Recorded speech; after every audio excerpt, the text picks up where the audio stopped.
Good afternoon. My name is Trix Ingado and welcome to our continued coverage of Kenya's farewell to statesman Emilio Mwai Kibaki, the third president and one that has been touted as the gentleman of Kenyan politics. President Kibaki has left behind a rich legacy and cannot be extricated from Kenya's political history. Today, Kenyans of all cadres have trickled into Parliament to give their final goodbyes as many reflect on the life and times of Emilio Mwai Kibaki. Now, joining me today in studio, we shall have experts who are going to dig deeper into various aspects of his governance, from the economy all the way to his governance style and his politics. We are expecting to be having this conversation with Dr. XN Iraki, who's a senior economist, as well as political and governance expert Michael Agwanda. But of course, ongoing right now is that activity at Parliament, whereby we are having Kenyans trying to get to the body and view it and give their final farewell. We also have our reporters on the ground bringing us, of course, the very latest as dignitaries as well make their way to Parliament to give their final farewells. As you can see right there, the pictures on your screens are those of the remains of the third president of Kenya, Emilio Mwai Kibaki. And of course, Kenyans passing by, giving their farewell as they view the body of the fallen former president.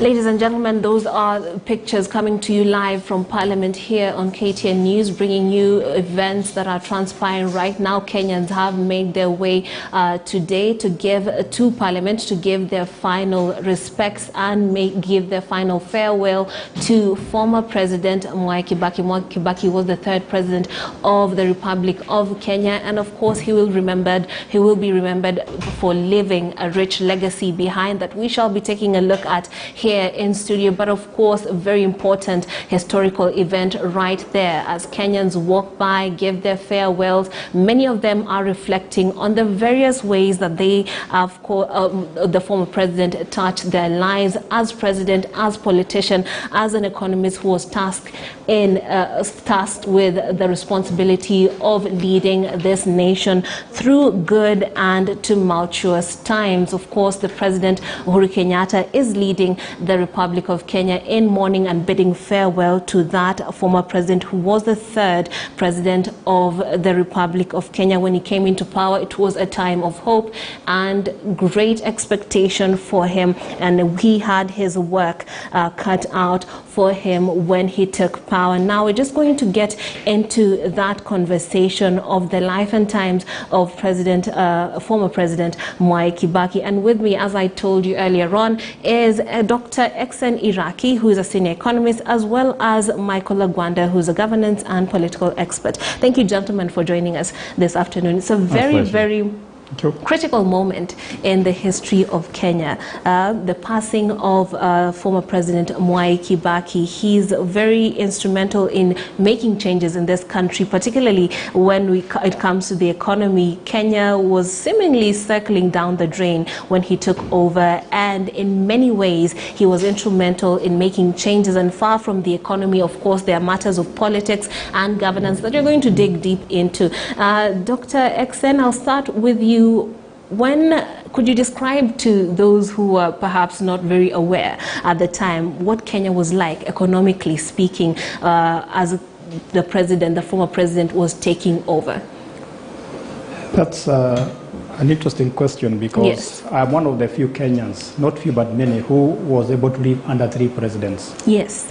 Jomo Kenyatta was the president when I was a small boy. Then came President Daniel Arap Moi, and finally President Mwai Kibaki. And unfortunately, I did not vote for him because I was not around. But the economy was doing very badly before he came to power. And he seemed to have put all his economic skills into use. Yes.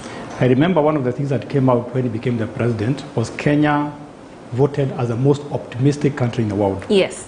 And I think that is what drove the economy to very high performance. People are very optimistic. People started boasting, saying, Najivunia kuwa Mkenya. And if people are confident of themselves, they will work hard, they will be productive. And that's why you found a trajectory going up. The next thing that he did, which made the economy turn out very fast, was to come up with Kenya's first strategic plan, Vision 2030. Yes. For the rest of the time, we have been talking about 5 years. 5 years. He came up with a projection that went up to 30 years into the future. Right. And in about 7 years, we shall be finding out how far we have achieved that.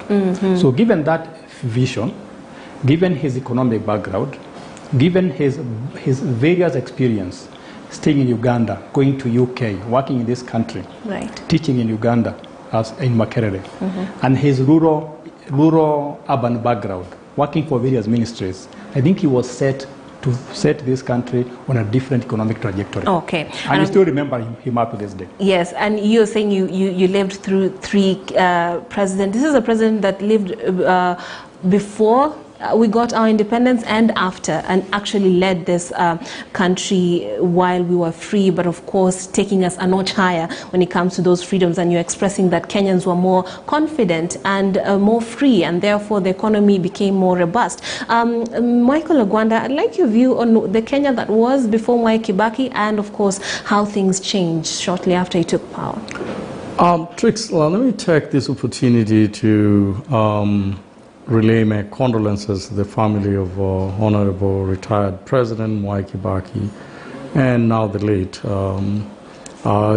It looks like things are running more normal, but I tell you, when you lose a loved one, it doesn't matter how old he is, you know, there's pain, there's anguish, there's confusion, and most importantly, you feel the pain of losing a loved one. And so for the family, we pray for you and we wish you comfort at this particular moment. For the nation, you've asked a very important question. What was it before Kibaki and after Kibaki? And more so when we're looking at independence. Up to the time Honorable Mwai Kibaki retired in 2013, I don't think there was any government without Kibaki. And it was there before even the time of Kenyatta, and before the time of our independence. In other words, Kibaki has been here for quite a while. He's seen it all through all his predecessors, and that is Kenyatta Senior as well as President Moi. You know, except with some few occasions when he was out of parliament. Yes. He came in as a very high-ranking government officers when they got him out of Makerere to come and work as the Under-Secretary of Economics. One of the first positions perhaps created for him being that he was an economist already by the time he was being brought into the country. Right. After that, he served the people of Othaya. In fact, at one point, it was his first, placement in Parliament was here in Nairobi. And then after that, he went to Othaya and served for 3 decades, literally. Right. Basically, he even became an opposition leader. In other words, it's no time that you can say that Kibaki was not part and parcel of the economy. You cannot extricate him from Kenya's economy, Kenya's history, economy and the history, because it was there the entire time. Even during the transition of Kenyatta, President Kenyatta to Moi government, he was there. And so the expectation that we had so much as a country, that when he became the president, is that he was going to turn things around. Perhaps with a good expectation, knowing that he was an economist, and mostly in matters of development of a country, turnaround of GDP, in matters of engaging with a free trade country, and in an environment where businessmen will be able to work freely. He had high expectation from Kenyans because he was an economist. If he wasn't, perhaps we would not have had a high expectation. But the fundamental question, therefore, that everybody will ask therein previously is why were things not working when he was in government? And a lot can be said about it.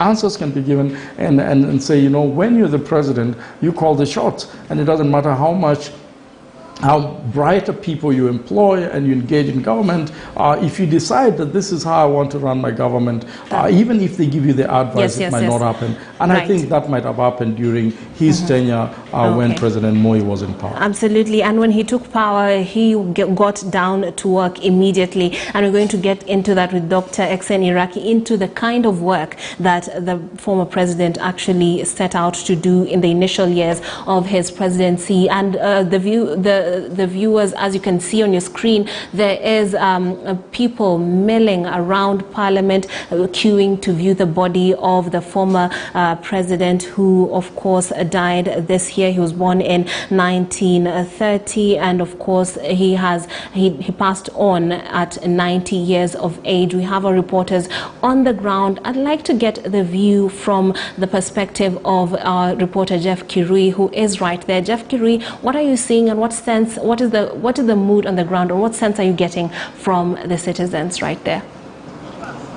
Well, very good afternoon, Trix. Indeed, members of the public continue to mill around Parliament buildings, waiting for that opportunity to get a chance to pay their last respects to the third president of the Republic of Kenya, Emilio Mwai Kibaki. And just to take you through the process right now is that after that official opening by President Uhuru Kenyatta, accompanied by several leaders, including the Deputy President, former Vice President Stephen Kalonzo Musyoka, as well as the speakers of the two houses, that is the Speaker of the National Assembly, Justin Muturi, and his colleague from the Senate, Ken Lusaka, members of the public are now in the presence of Parliament. They have been given an opportunity. Remember, this is a 3-day affair, and they've been given an opportunity to pay their last respects. Once you get in there, you can only pay your last respects as you move out of the building. Remember, there is an entry and an exit. The entry is the gate opposite KICC, and then now the exit is at the entrance of Parliament, just adjacent to the County Hall. So right now I'll be speaking to INAPCO member of Parliament, William Chepkut. He was he is a member of INAPCO, and he was actually an aide of the late Nicholas Biwott, who was also a cabinet secretary. And we are going to establish from him whether he had a chance, by his closeness to the late Biwott, to interact with the late President Emilio Mwai Kibaki. Mheshimiwa, welcome to KTN News.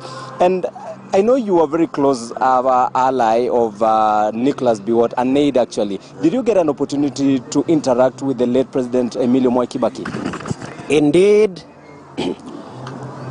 the late Honorable Nicholas Biwott was very close to our third President of the Republic of Kenya, the late Mwai Kibaki.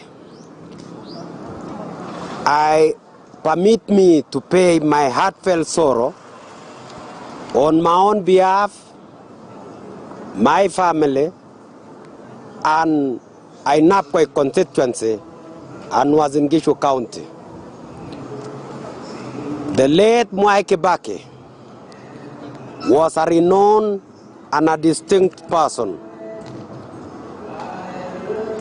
He won and he was awarded winning global leader in provision of free primary education.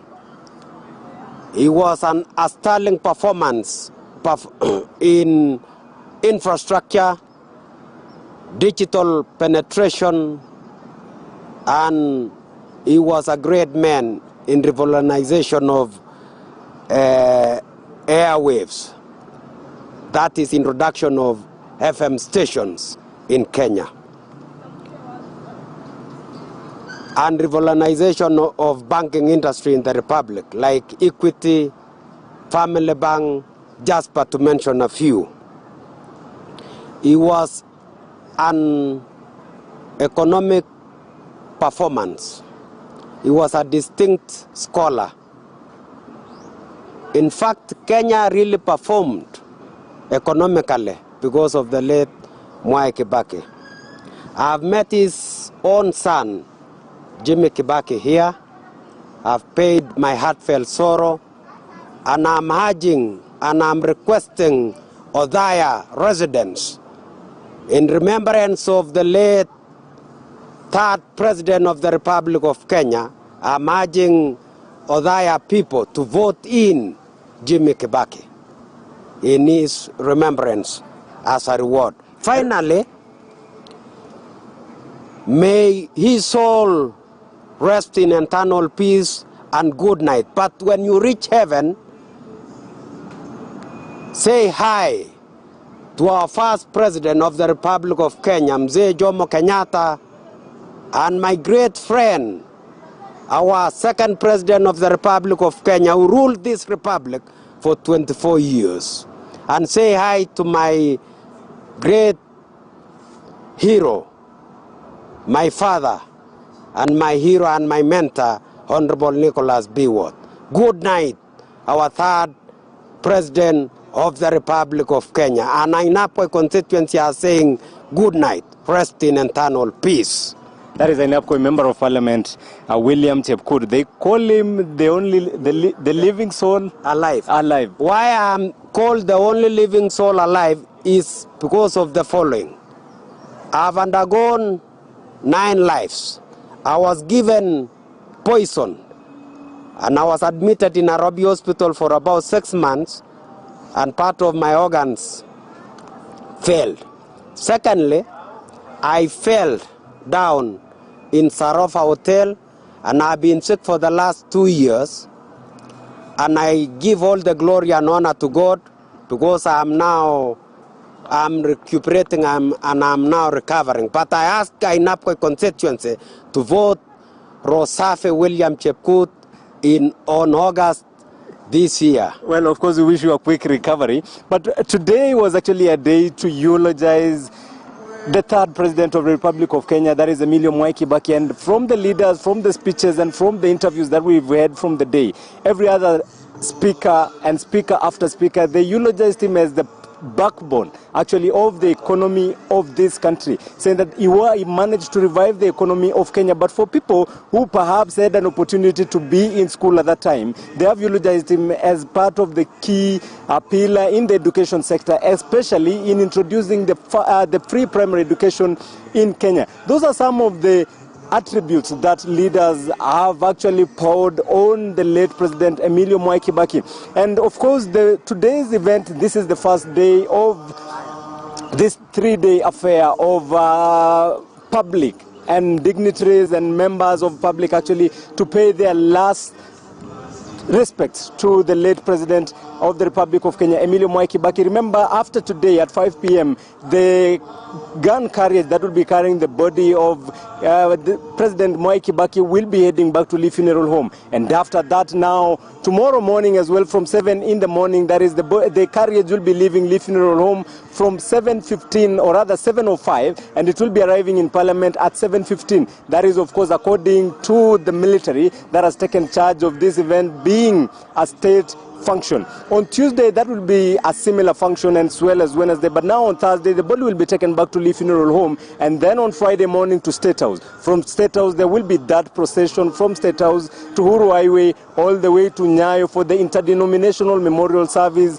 where leaders from the neighboring countries will be coming here to pay their last respects to Emilio Mwai Kibaki. On Saturday, the burial will be happening in Othaya, that is in Nyeri County. That is his ancestral home. Tricks. Much, Jeff Curie, for that comprehensive take of the upcoming event, and of course for the opinion of Member of Parliament for Ainapkoi, William Chepkut, on how he remembers the third President